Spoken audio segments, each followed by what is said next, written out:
पाकिस्तान 'ਚ पंजाबी कॉम्प्रैसां दे सब तो वड्डे नैटवर्क पंजाबी नैशनलिस्ट फोरम वालों जी आयां नूं। पंजाबी नैशनलिस्ट फोरम PNF ਦੇ ਮਜ਼ਾਮੀਨ ਦਾ ਮੁxtਲਿਫ ਕੌਮਾਂ ਦੇ ਲੋਕਾਂ ਤੇ ਕੀ ਅਸਰ ਹੁੰਦਾ ਹੈ।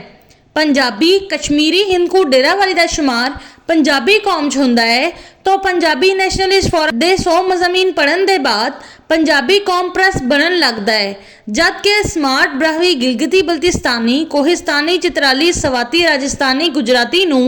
पंजाब पंजाबी जुबान ते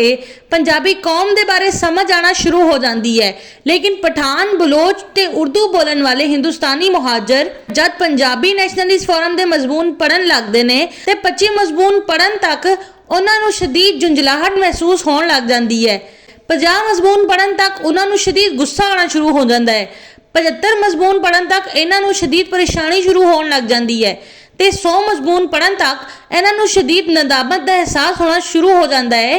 कि पाकिस्तान दे कायम होने के बाद तो अफगानी निजात पठाना नूं पठान गफ्फार खान, कर्दिस्तानी निजात बलोचा नूं बलोच खैर बख्श मरी, 1972 तो बलोच सिंधी ते अरबी निजात सिंधिया नूं अरबी निजात GM सईद, 1986 तो UPCP दे उर्दू बोलन वाले हिंदुस्तानी मुहाजरा नूं मुहाजिर अल्ताफ हुसैन ने जहनी दहशतगर्दी का खेल खेल के अपनी इल्मी मकारी के जरिए गुमराह करके इन्हां दी सोच नूं तबाह कर दिता सी।